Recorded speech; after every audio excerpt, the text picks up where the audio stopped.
বাংলাদেশের সাবেক প্রধানমন্ত্রী বিএনপি নেত্রী বেগম খালেদা জিয়ার মুক্তির খুব দ্রুতই ব্যবস্থা করবেন। দ্বিতীয়ত হচ্ছে যে এই দেশের যে বেগম খালেদা জিয়া তাকে অন্যায়ভাবে বেআইনিভাবে আটক করে রাখা হয়েছিল, অসুস্থ, তাকে অবিলম্বে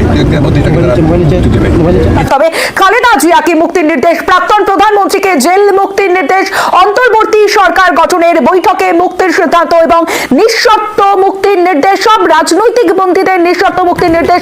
আরো মুক্তি পাচ্ছে বেগম খালেদা। আসসালামু আলাইকুম ওয়া রাহমাতুল্লাহি ওয়া বারাকাতুহু। দর্শক মণ্ডলী, আপনাদের মাঝে নতুন একটি ভিডিও নিয়ে হাজির হলাম। আপনারা সম্পূর্ণ ভিডিওটি ধৈর্য সহকারে দেখবেন। দর্শক, আপনারা ভালোভাবে জানেন যে আমাদের বাংলাদেশের সাবেক প্রধানমন্ত্রী বিএনপির চেয়ারপারসন বেগম খালেদা জিয়া তিনি মুক্তি পেয়েছেন এবং তিনি সাধারণ জনগণের মাঝে আবার নতুন বার্তা নিয়ে এসেছেন। দর্শক মণ্ডলী, এবং আমাদের বাংলাদেশের কি পরিস্থিতি এবং বাংলাদেশের সামনে নির্বাচন নিয়ে কি গুরুত্বপূর্ণ আলোচনা আছে, আপনারা সেই আলোচনাটুকু দেখলে অবশ্যই বুঝতে পারবেন।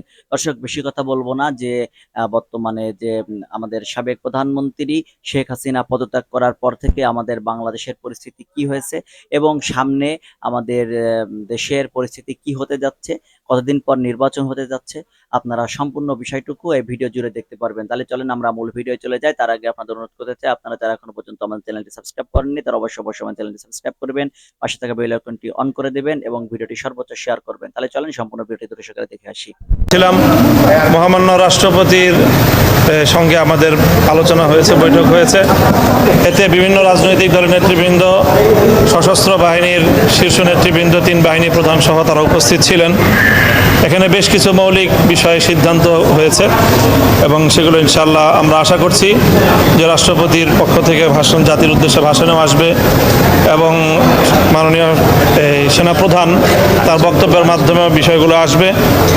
মৌলিক যে বিষয়গুলোতে আমরা আশ্বস্ত হয়েছি তার মধ্যে বড় একটি হলো যে যারা চলমান বৈষম্য বিরোধী কোটা সংস্কার আন্দোলনে যে সকল ছাত্র জনতা সহ যারা প্রাণ হারিয়েছেন সেই সকল শহীদদের জন্য শোক প্রস্তাব গৃহীত হয়েছে এবং তাদের রুহের মাগফিরাত কামনা করে দোয়া এবং মোনাজাত পরিচালনা করা হয়েছে। সেই সঙ্গে মহামান্য রাষ্ট্রপতি আশ্বস্ত করেছেন যে গত 1 জুলাই থেকে অদ্যাবধি যারা গ্রেফতার হয়েছে সেই সকল ছাত্র নেতৃবৃন্দ, ছাত্রকর্মী এবং রাজনৈতিক নেতৃবৃন্দ সহ সকলের আশু দ্রুতই মুক্তির ব্যবস্থা করবেন এবং সেই সঙ্গে মাননীয় বাংলাদেশের সাবেক প্রধানমন্ত্রী বিএনপি নেত্রী বেগম খালেদা জিয়ার মুক্তির খুব দ্রুতই ব্যবস্থা করবেন। দ্বিতীয়ত হচ্ছে যে এই দেশের যে বেগম খালেদা জিয়া তাকে অন্যায়ভাবে বেআইনিভাবে আটক করে রাখা হয়েছিল, অসুস্থ, তাকে অবিলম্বে দুদিনের মধ্যে মুক্তি দেবে। এছাড়াও যারা এই আন্দোলনে যারা তাদেরকে গ্রেপ্তার করা হয়েছিল, মিথ্যা মামলা দেওয়া হয়েছিল, ছাত্র, রাজনৈতিক দল, সকলকেই তারা মুক্তি দেবেন। এই সিদ্ধান্ত নতুন সরকার কবে গঠন হতে পারে এবং আপনাদের প্রস্তাব কি এই বিষয়ে যে কথা হয়েছে যে 24 ঘন্টার মধ্যে সেটার সম্ভাবনা আছে। কত সদস্য, কি ধরনের সরকার হবে? সরকার হবে নাকি সরকার হবে? এটা হবে টোটালি একটা ইন্টারিম গভর্নমেন্ট। সেটা ক্যারেক্টারটা হবে, আমরা যেটা প্রস্তাব দিয়েছি সেটা হচ্ছে নির্দলীয় ক্যারেক্টার হতে হবে এবং 3 মাসের মধ্যে নির্বাচন অনুষ্ঠান। এটা ঠিক করবে কারা, কিভাবে ঠিক হয়নি ভাই? আপনারা কোনো প্রস্তাব দেন না, কিভাবে ঠিক হবে? প্লিজ আমাকে একটু আপনি বলবেন প্লিজ। মূল বিষয়টা হচ্ছে যে এই বিষয়গুলোকে চূড়ান্ত করার জন্য একটা আলোচনা দরকার, যে আলোচনা করার এখনই আমরা সুযোগ হয়নি। আমরা তো এখন আমাদের দলের সঙ্গে সেভাবে বসতে পারি, আমাদের দলের সঙ্গে বসে আমরা প্রস্তাব নিয়ে আসবো, অন্যান্য দলগুলো নিয়ে আসবো, সেই হিসাবে আমরা সবচেয়ে বেশি গুরুত্ব দিয়েছি সেটা হচ্ছে যে একটা ইমিডিয়েটলি এই দেশে আপনার শান্তি শৃঙ্খলা বজায় রাখার জন্য, নৈরাজ্য যেন সৃষ্টি না হয় তার জন্য, এবং আমরা আপনার বলেছি তারা ব্যবস্থা নেবে, আর্মি ব্যবস্থা নেবে। শেষে আমরাও কল দিয়েছি সমগ্র দেশের জাতিকে আমাদের, যে তারা যেন আপনার এগুলোকে নিয়ন্ত্রণ করে, আমাদের সমস্ত দেশের সমস্ত ইউনিটগুলোকে বলেছি। তাছাড়াও ছাত্র নেতারা তারাও বলছে এবং তারা আজকে এখানে অনেকেই ছিল, পুরো হয়তো আসেনি, হয়তো কালকেও তারা আবার বসবে, এই বিষয়টা নিয়ে তারা চূড়ান্ত করবে। সবার সঙ্গে কি একসঙ্গে বসেছেন আলাদা আলাদা ভাবে? আমরা একসাথে বৈষম্য বিরোধী ছাত্র আন্দোলনের সমন্বয়টা ছিলেন, এখানে প্রায় 6 জন ছিলেন। রাষ্ট্রপতির বক্তব্য কি ছিল? রাষ্ট্রপতির বক্তব্য তো আপনারা শুনেছেন, 10টার সময় আবার বক্তব্য রাখবেন। দেখেন 10টা ভাষণ আসছে।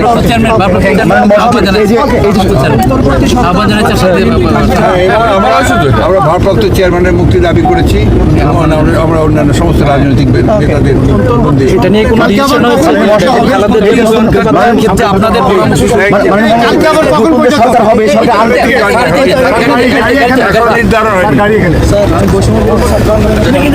আমরা এতক্ষণ শুনছিলাম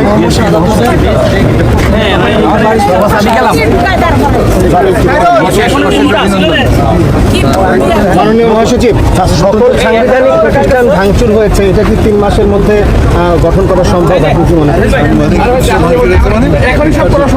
প্রতিষ্ঠান কি শুধু বিল্ডিং না, প্রতিষ্ঠান সাংবিধানিক প্রতিষ্ঠান যেগুলো নষ্ট করা দেশের অবকাঠামো, প্রতিষ্ঠান নষ্ট করা হয়নি। এখানে অবকাঠামোর কিছু কিছু হয়তো ত্রুটি হয়েছে, এগুলো ইম্পর্টেন্ট না এখন, প্লিজ।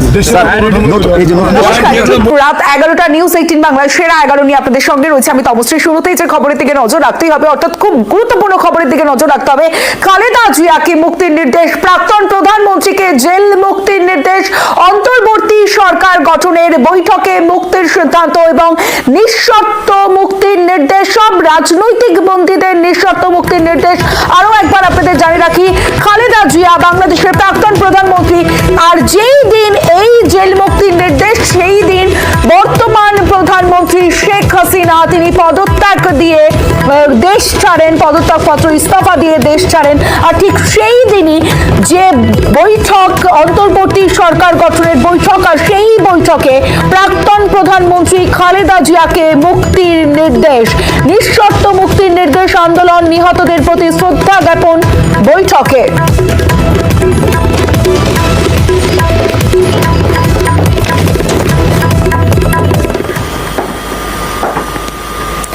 অগ্নিগর্ভ বাংলাদেশ, লাগাতার বিক্ষোভ, সেনার চাপ।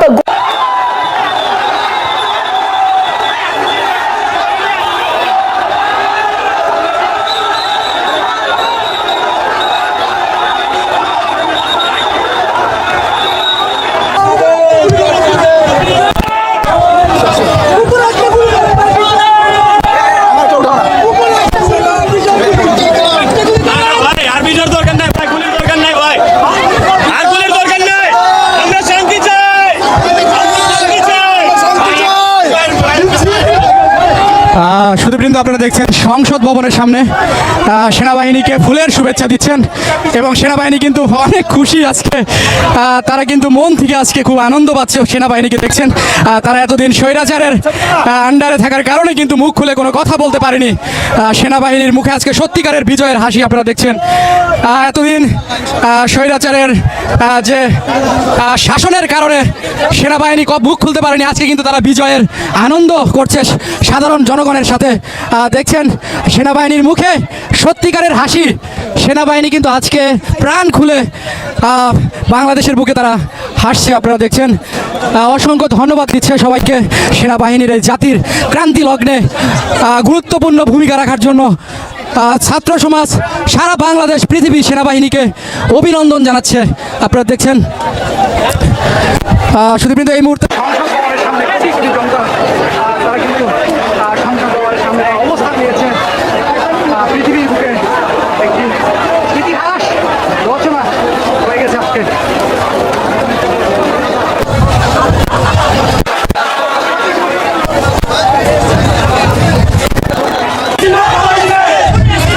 সুধীবৃন্দ, আপনারা দেখছেন সংসদ ভবনের ভিতরে কোটি কোটি জনতা এই মুহূর্তে ভ্যান দিয়ে সংসদ ভবনের ভিতরে, ভ্যানে করে সংসদ ভবনের ভিতরে ঢুকে যাচ্ছে তরুণী। দেখছেন সংসদ ভবনের ভিতরে কোটি কোটি জনতা সংসদ ভবনের ভিতরে ঘেরাও করেছে। ইতিহাস, বাংলাদেশের বুকে একটি ইতিহাস হয়ে গেল সংসদ ভবনের ভিতরে কোটি কোটি জনতা। আপনারা দেখছেন যে এই মুহূর্তে সংসদের ভিতরে এই বাংলাদেশের ইতিহাস, এটি কিন্তু একটি বিরল ইতিহাস ঘটনা। শেখ হাসিনা ভারতে পলাইছে, সোনিয়া হাসিনা পলাইছে, একদম এখন শেখ হাসিনার বাংলার মাটিতে এনে ফাঁসি দিতে হবে। 500 মানুষের প্রাণ কেড়ে নিয়েছে ভাই, 500 মানুষের 5 কেজি করে হলেও 2500 কেজি রক্ত খাইছে ভাই। যদি আরো 25,000 রক্ত যাইতো কেজি, তাও আমরা জীবন দিয়ে হলেও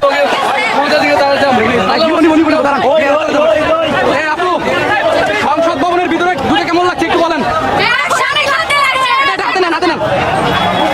সম্মানিত দর্শক, 5ই আগস্ট 2024 সনের একেবারে সন্ধেবেলায় আজকের এই ভিডিওটি যখন করছি, সারা বাংলাদেশ তখন আনন্দের মাতোয়ারা। বাংলাদেশের 18 কোটি মানুষের মধ্যে যারা সরাসরি ক্ষতিগ্রস্ত হয়েছেন, আওয়ামী লীগের যারা লোকজন, নিঃসন্দেহে তারা ছাড়া বাকি যারা আছেন সবার মধ্যে আজকে স্বাধীনতার ঢেউ লেগেছে, বিজয়ের আনন্দ। এবং সে আনন্দ যে কোন পর্যায়ে পৌঁছে গেছে, এটি আজকে সারা বাংলাদেশের কোনো মানুষ এই রাতে ঘুমোবে না, আনন্দ করবে। এবং কিছু মানুষ সে তার ক্রোধের যে বহিঃপ্রকাশ সেটা ঘটাবে, কিছু মানুষ পালানোর জন্য চেষ্টা করবে, আত্মরক্ষার জন্য চেষ্টা করবে। সব মিলিয়ে আমাদের জাতীয় জীবনের এই যে সন্ধিক্ষণ, এই সন্ধিক্ষণটি দ্বিতীয় বিজয় দিবস, দ্বিতীয় মুক্তিযুদ্ধের পর দ্বিতীয় বিজয় দিবস হিসেবে আখ্যায়িত হয়ে যাচ্ছে, আলটিমেটলি হয়ে গেছে। কিন্তু তা সত্ত্বেও প্রথম বিজয় দিবসের যে জটিলতা, সেই জটিলতা কিন্তু বহু বহু গুণ, শতগুণ, হাজার গুণ কিন্তু এই দ্বিতীয় মুক্তিযুদ্ধের দ্বিতীয় বিজয়ের পর বেড়ে গেছে। আপনাদেরকে শুধু স্মরণ করিয়ে দিতে চাই যে 1971 সনের 16ই ডিসেম্বর যখন বিজয় দিবস ঘোষিত হলো, ঠিক তার আগে আগে অনেকগুলো নির্মম হত্যাকাণ্ড ঘটেছে। তারপর বিজয় দিবসের পর 17ই ডিসেম্বর, 18ই ডিসেম্বর থেকে শুরু করে একেবারে জানুয়ারি ফেব্রুয়ারি মাস পর্যন্ত অনেক মানুষকে খুঁজে পাওয়া যায়নি, অনেক মানুষকে ধরে নিয়ে মুক্তিযোদ্ধা বানানো হয়েছে, অনেক মানুষকে রাজাকার বানানো হয়েছে, অনেক সম্পত্তি দখল করা হয়েছে এবং আরো অনেক, যেহেতু এটি আমাদের পবিত্র মুক্তিযুদ্ধের ইতিহাস, কাজে অপবিত্র কোনো কথা বলা যাবে না। স্বাধীনতার পরে, বিজয় লাভের পরেও এমন কিছু ঘটনা ঘটেছে যেই ঘটনার কথা আমরা কখনো লিখতেও পারবো না, বলতেও পারবো না। ঠিক তদ্রূপ এই সময়টিতে আমরা যেটা সন্ধিক্ষণ কাটাচ্ছি, এই সময়টিতে হাজার হাজার মিল কারখানা, যেগুলোর মালিক মূলত আওয়ামী লীগের নেতাকর্মীরা, সে সকল মিল কলকারখানাতে লক্ষ লক্ষ শ্রমিক কাজ করছে এবং কয়েক লক্ষ কোটি টাকার যে দায় দেনা, ব্যাংকের যে ঋণ, এগুলোর বিপরীতে রয়েছে। এখন অনেকগুলো শিল্প প্রতিষ্ঠানে ইতিমধ্যে আগুন লাগানো হয়েছে এবং বাকিগুলো আগুন লাগানো বন্ধ করার জন্য যদি শক্ত হাতে প্রশাসন বা যারা রাজনৈতিক নেতৃত্বে দেশ চালাবে তারা যদি কঠোর না হন, তাহলে বাংলাদেশ অন্তত পক্ষে 50 বছরের জন্য অর্থনৈতিকভাবে পিছিয়ে পড়বে। আমাদের রেল ব্যবস্থা, মেট্রো রেল থেকে শুরু করে পুরো সড়ক যোগাযোগ ব্যবস্থা এখন কার্যত অচল এবং এটি রাতারাতি সচল হওয়ার কোনো লক্ষণ নেই। এর কারণ হলো রেলে যারা কাজ করছে, মেট্রো রেলে যারা কাজ করছে, এমনকি আমাদের যে পরিবহন ব্যবস্থা রয়েছে, গণপরিবহনে, সেখানে শাহজাহান খানের মতো লোক বা এনআই সাহেবের মতো লোকরা যারা নেতৃত্বে আছেন, তাদেরকে বাদ দিয়ে রাতারাতি নেতৃত্বের পরিবর্তন ঘটিয়ে খুব দ্রুত যে সড়ক পরিবহন ব্যবস্থা চালু করা যাবে, এটি আমার কাছে এখনো মনে হচ্ছে না, সময় নেবে। ব্যাংক বিমা খুলবে, কিন্তু খোলার সঙ্গে সঙ্গে টাকা তোলার যে হিড়িক পড়ে যাবে, সেই হিড়িকের কারণে কতগুলো ব্যাংক যে বন্ধ হবে, কতগুলো ব্যাংক যে দেউলিয়া হবে এবং কি যে হবে অর্থনীতির অবস্থা, সেটি আমরা এখনো কল্পনা করতে পারছি না। এই কারণে হলো এতদিন পর্যন্ত সবকিছু গোপন রেখে তারপরে একটা তাসের ঘর তৈরি করে যেভাবে মানুষের কাছে এই জিনিসগুলোকে উপস্থাপন করা হতো, কাল পরশু বা আগামী এক সপ্তাহের মধ্যে আপনি জানতে পারবেন যে বাংলাদেশ ব্যাংকের আসলে রিজার্ভ কত টাকা রিজার্ভ থেকে চুরি হয়েছে, কত টাকা এখন অবশিষ্ট আছে এবং সত্যিকার অর্থে এই মুহূর্তে কোন কোন ব্যাংকগুলো দায় দেনায় একেবারে দেউলিয়া হয়ে গেছে। এই জিনিসগুলো আগামী এক সপ্তাহের মধ্যে আপনি আমি যা দেখব, তাতে আওয়ামী লীগের লোকের চাইতে আমরা যারা সাধারণ আমজনতা, আমাদের কান্না কোনো অংশে কম হবে না, এটা আপনি নিশ্চিত থাকেন।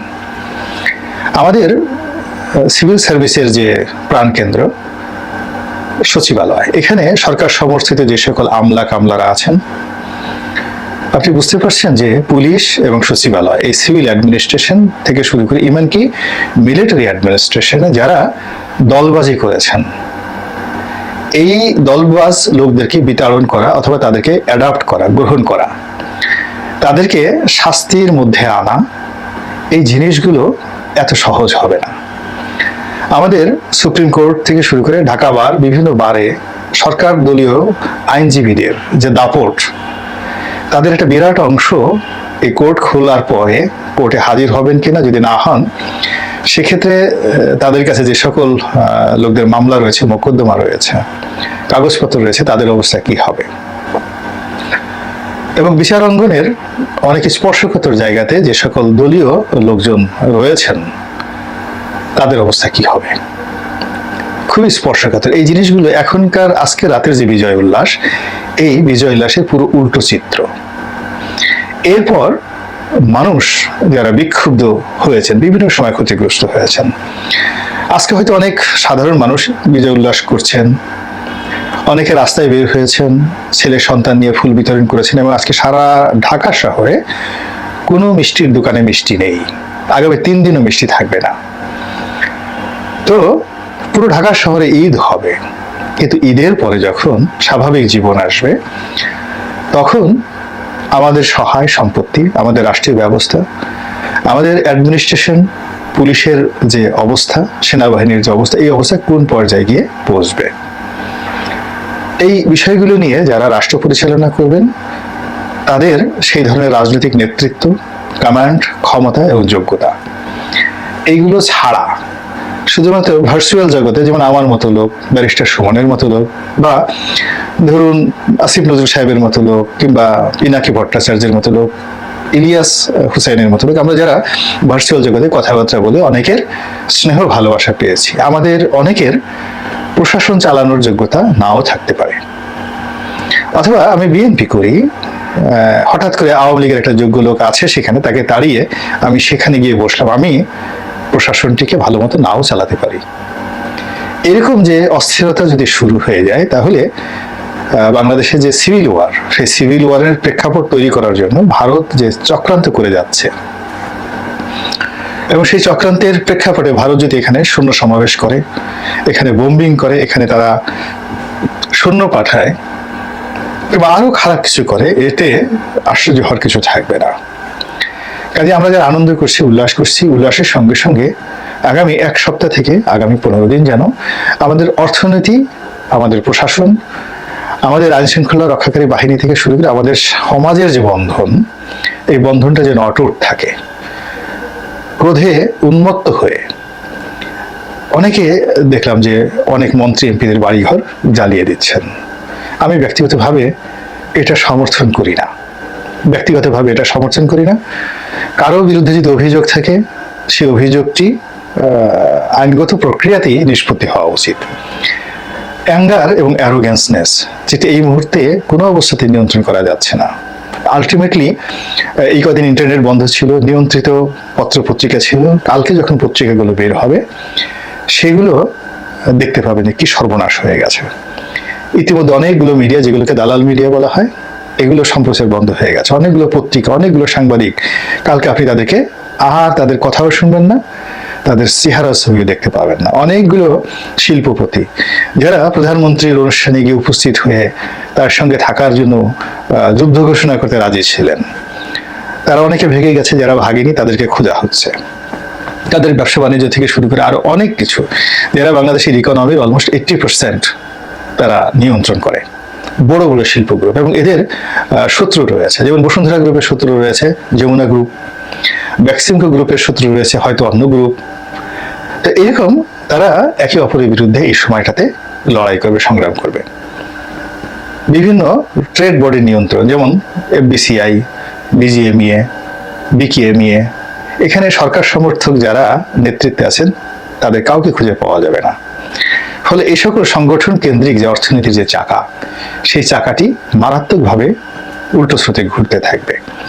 ফলে যারা এই আন্দোলনের নেতৃত্ব দিয়েছেন, তারা যদি এই বিষয়গুলো গভীরভাবে পর্যালোচনা করেন এবং বিষয়গুলো তারা যদি যারাই রাষ্ট্র চালান, যেহেতু এখনো পর্যন্ত আমি মনে করি আন্দোলনকারীদের হাতেই ক্ষমতা, তারা যদি এই বিষয়গুলো নিয়ে কাজ করেন এবং যারা এক্সপার্ট রয়েছেন তাদের সাথে বুদ্ধি পরামর্শ করে তাড়াহুড়ো না করে পুরো পরিস্থিতি নিয়ন্ত্রণে রাখার চেষ্টা করেন, হয়তো আন্দোলনের যে সুফল এটা দীর্ঘমেয়াদে আমরা সুন্দরভাবে ভোগ করতে পারবো। আল্লাহ আমাদের সময় ধরে আপনারা সম্পূর্ণ ভিডিওটি ধৈর্য সহকারে দেখেছেন, সেজন্য আপনাদের অসংখ্য ধন্যবাদ। দর্শক মন্ডলী, আমাদের বাংলাদেশের কি পরিস্থিতি এবং সামনে কি পরিস্থিতি হতে যাচ্ছে আপনারা ভিডিওটিকে দেখে সম্পূর্ণ বিষয়টিকে ভালো বুঝতে পেরেছেন। তাহলে আজকের মতন ভিডিও এখানে শেষ করছি। সকালে ভালো থাকবেন, সুস্থ থাকবেন। আল্লাহ হাফেজ।